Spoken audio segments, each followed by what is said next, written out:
time to get your fix. Come on down, get your horrible gaming review. Come on down, get your horrible gaming review. Come on down, get your horrible gaming review. Come on down, get your horrible gaming review. Wow. Hello, my name is Zachariah with Old Man Gaming, and welcome to another horrible game review. As usual, a few disclaimers. Number one, the word horrible in the title of this content does not refer to the game or DLC I am doing, but much more the actual content itself. Basically, I do snap judgment reviews here, folks. I'm just trying to give you an idea of whether you're going to like it right off the bat. I get about 5 to 10 hours with each game. So that also taken into effect, and the fact that I think video games are one of the most subjective forms of art, I feel as though I don't give scored reviews. What you're going to get is an overview of the game, then the pros and cons, in my point of view, as all reviews are, and then I'm going to tell you whether I'm going to be sticking with the game or not, past the purposes of this review. Alright, that out of the way, what am I reviewing today? I am reviewing Sherlock Holmes Chapter 1. What is Sherlock Holmes Chapter 1? I know this is a little bit more of a smaller title, but this game is basically Frogwares, the developer, has been making Sherlock Holmes games for some time, and this is their latest entry. This is a pretty big entry for them because this is the first time they have attempted an open world design instead of the linear kind of you go to a space, look for all the stuff in the space, then move on to another space sort of game.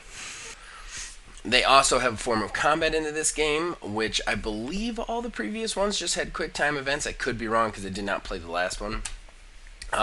But they have like a shooting version of combat in this game, which they have added. So it's a very ambitious move for them as a company. But did it work? Did it not? Let's find out. Well, first of all, let's go through the overview. What's the story of this game? This game follows Sherlock Holmes' first big case. Basically, he is just old enough to be considered a man, like 18, 19, maybe 20, and he is returning to one of his childhood homes of Cordona, kind of like their summer home, the Holmes' summer home sort of situation, where a lot of stuff went down with his mother and her illness. I don't want to do a lot of spoilers here. There's one thing I'm going to kind of spoil, but it is spoiled so fast in this game. It's kind of confusing as to why, but it's spoiled so fast in this game that I'm not giving anything away. But you also, as Sherlock Holmes, you have this partner. And the thing I want to spoil is that Sherlock Holmes has a traveling companion named John, which is a little bit confusing, but he is an imaginary friend who just kind of shows up and is supposed to kind of lead you through the game, though we'll get to more on John later, especially in the cons section. The game takes place in two kind of ways. Number one is your main cases.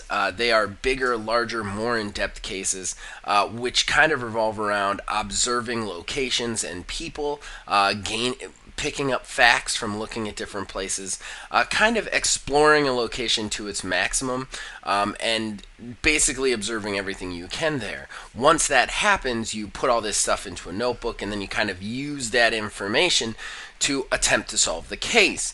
The bigger cases are much more in depth, as I said, and then the main cases. I think there's about 5, although like I said, I have not completed this game yet.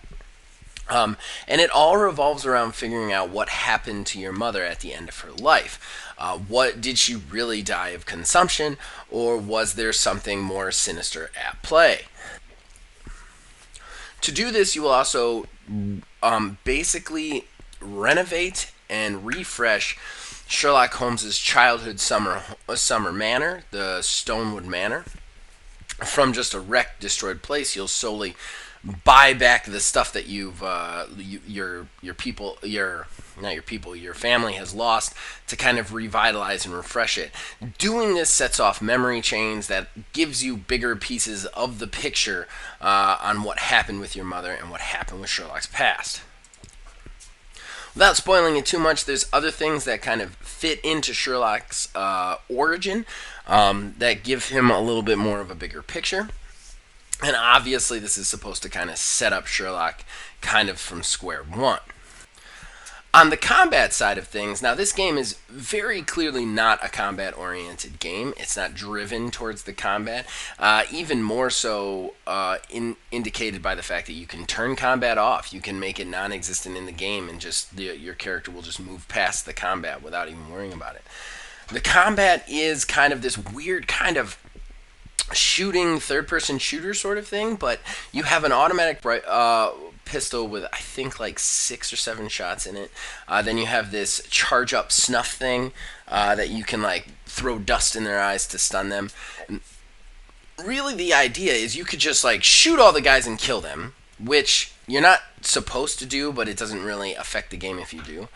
Or the real idea behind the combat is you're supposed to kind of try and use environmental cues that get highlighted in your kind of bullet time when you're aiming to kind of stun them, then run in for close combat attacks, which trigger this kind of like quick mini game to take them out and do what's called arrest them, which is knocking them out instead of shooting and killing them. I found it very fun to try and do that, although it is, you can tell it's one of their Frogwares' earliest attempts at combats because it is very buggy, it's very glitchy, there's a lot of things that can go wrong in this situation. All in all, though, it is very fun at its core. So I do hope that they improve on this and continue to keep this in future games. I mean, and without giving spoilers, that's really the crux of the game. It is very dialogue heavy, very narrative heavy, very single player focused, which is great. I mean, there is no multiplayer. And the conversations, the dialogues are the crux of this game. Talking to people, figuring out the case, how it happened, how it went down. There's a lot of different mechanics to that, and you can see that that's where the focus in this game lies. You can also acquire some other optional objectives through other things, such as lending yourself out to the police. You can also eavesdrop over people and get some other side quests and missions. Which we'll all get into in pros and cons. But again, I don't want to wreck any part of the story. The story is absolutely the focal point of this game, and figuring it out is the focal point, is like the best part of it. So I'm not going to talk about what happens in the story itself as much as I possibly can, just so that it's as unknown to you should you decide to play it. Let's get into the pros first. I like to go positive first. Number one, voice acting in this game is phenomenal, man. I loved the performance by the Sherlock Holmes character. While some of the dialogue that has to be delivered here that is written, we'll get into in the cons, I think the actual performances are great, and they need to be in a game like this. You really need to have kind of engaging character performances and voice performances in order to keep you invested in this game, because it is all about the dialogue, all about the story. The combat does break it up every so often, but it is by no means the focus of this game. So you have to have those good performances or this game would fall apart immediately. And luckily this game has it in spades. Number two, level design. God, it's beautiful. Cordona is beautiful and gorgeous. I thought all the character models were really good, and you can see that because it's a little bit of a smaller game, it's not a bigger game, it's only like 15 hours or whatever, they really could take their time and kind of make things very pretty and detail organized, which is something you want from a detective game. You need to feel like you're in the moment so that you can really like take in your surroundings and put yourself in that detective mode mindset. My next pro is the combat. I know some of you are going to argue or push back with me on that because it's a little wonky, and I think every other place that has talked about combat and the negatives of combat, they're not wrong. I don't want to say that they're wrong. However, the addition of combat into this game breaks up the monotony of some of the conversation. And the conversations are great, the detective work is great, but to get those combat sections all of a sudden really helps to like get you back in, give you that break from the hard thinking and the listening, and just give you some like mind turn off shooting. So it really helps the pacing of the game. I'm really happy it's here. Any action scenes before was all about quick time events, so to add this kind of organized shooting is great. As far as the actual shooting goes, it's not bad. We'll talk about a little bit of it in the cons, but I really loved the focus on the outsmarting your opponents. I wish there had been a little bit more of that. We'll talk about that in the cons too. But the idea that you have to not just shoot everybody up, but to try and like distract them, and bring them down in a creative, interesting way. I think the core of that is really good. Again, there are some like fundamental technical issues with this, which we'll talk about in cons, but I think the core idea behind combat is great. I think this is the first implementation of combat in a game that has been just all about conversation and narrative.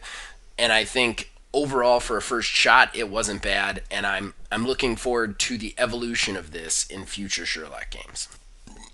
All right, let's talk about some cons. And there are quite a few cons in this game, unfortunately. Quite a few missed opportunities as well. And let's just get into it. First of all, one thing about this game that I immediately had a problem with is the imaginary friend John. Now look, I have not finished it. I know that there is some sort of big reveal with John coming because they've kind of teased it. But overall, John is not only just a missed opportunity, but he comes off as irritating and annoying. He's not John Watson, who was always sympathetic and a positive force on your character, who would kind of like push you up when you were getting down, that kind of thing. Like, he does not serve that Watson role. Instead, he kind of serves this subconscious need to beat yourself up for mistakes.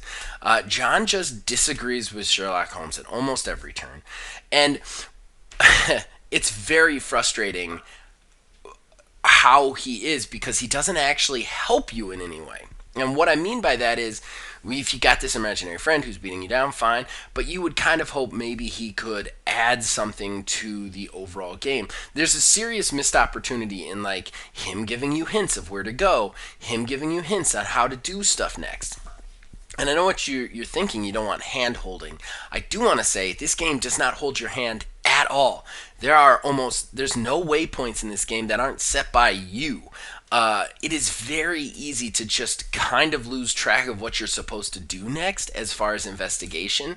I think John would have been a great way to be like, oh, hey, you should go over here now.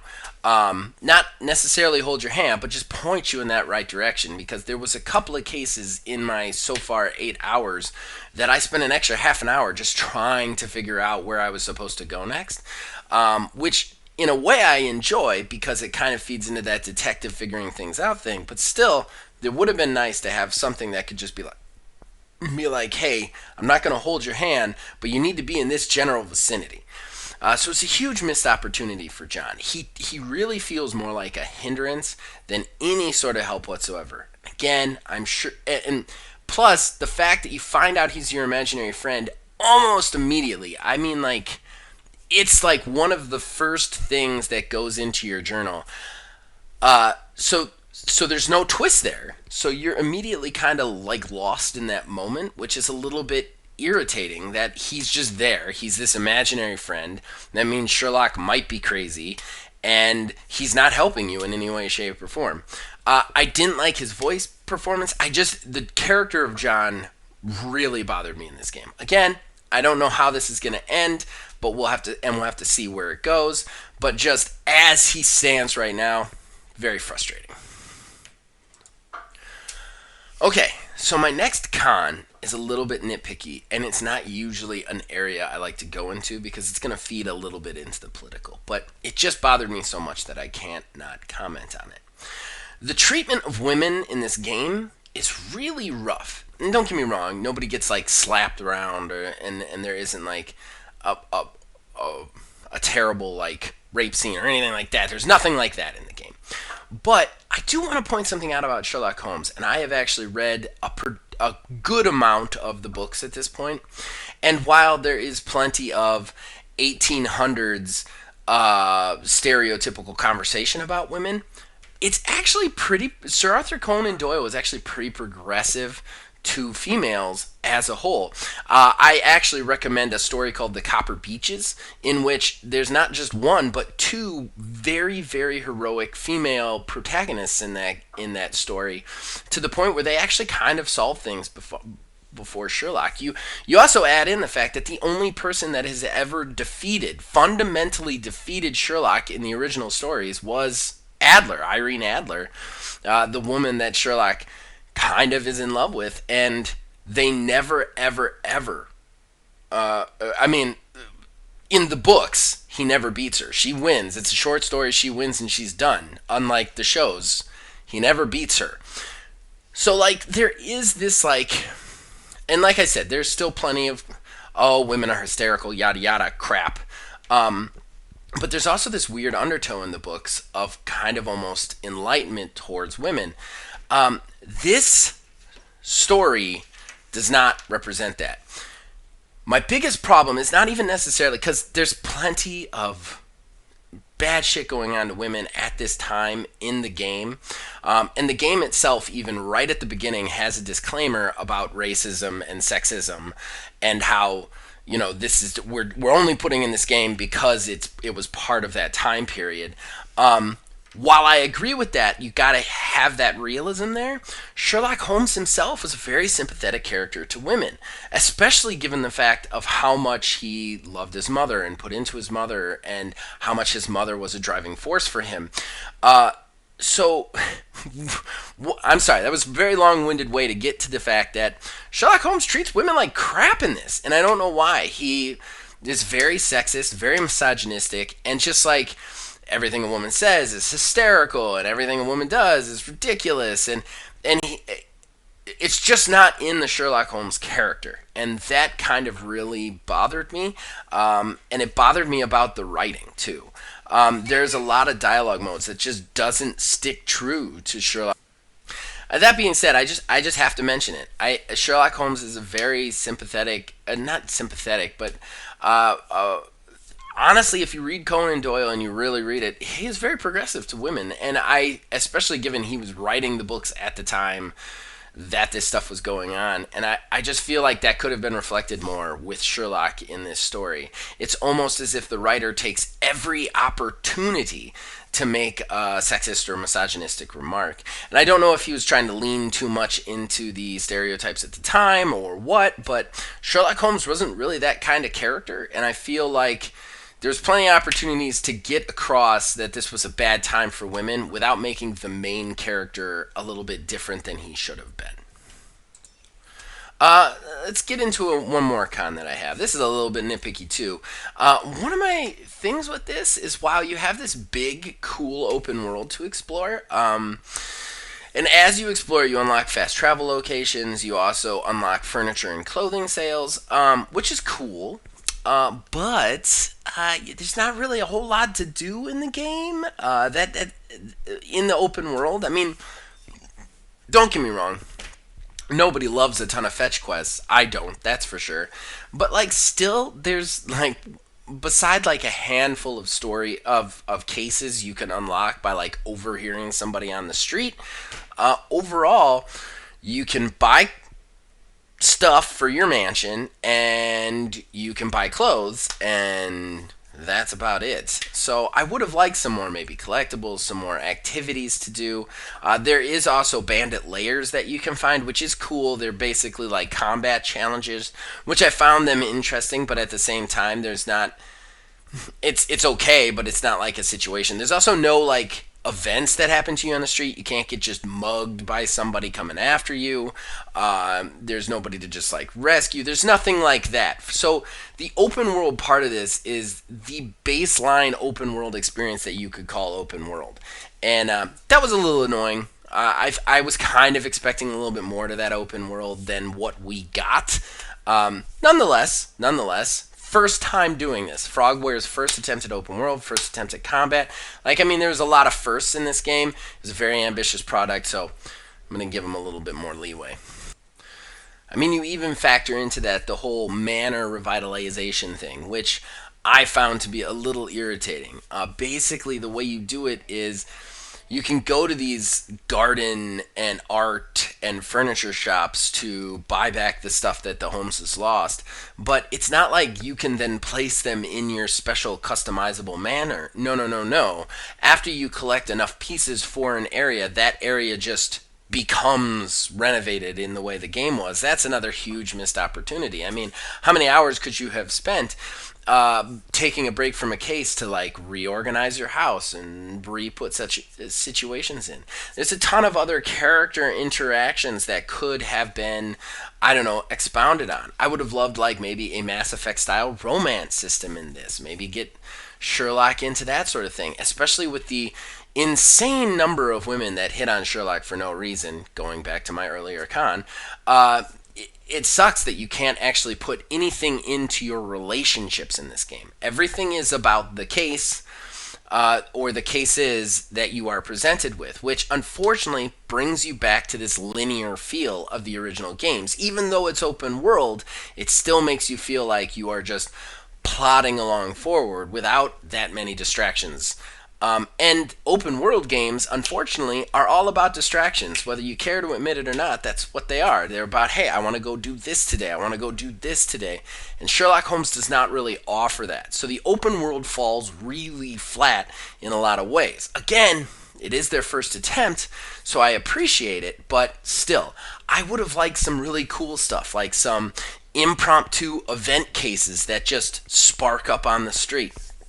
Or maybe a mugging happens and then you can if somebody escapes, you can try and hunt the mugger down. I would have loved stuff like this. Maybe even some procedural generation stuff in there where like a case just propagates every so often at the police station that you can solve. Even if it's just small, that would have been really cool. Whereas with this, every little thing, everything is handmade, which has its ups, so there's no weird out of place moments, but at the same time, it gives you a very, very, very straightforward linear feel. So that brings us to whether or not I'm going to stick with it. I gotta say, the narrative is just good enough that I'm going to stick with it. I gotta see where this goes. And the feeling of accomplishment that you get from solving a case, especially the major ones, is second to none.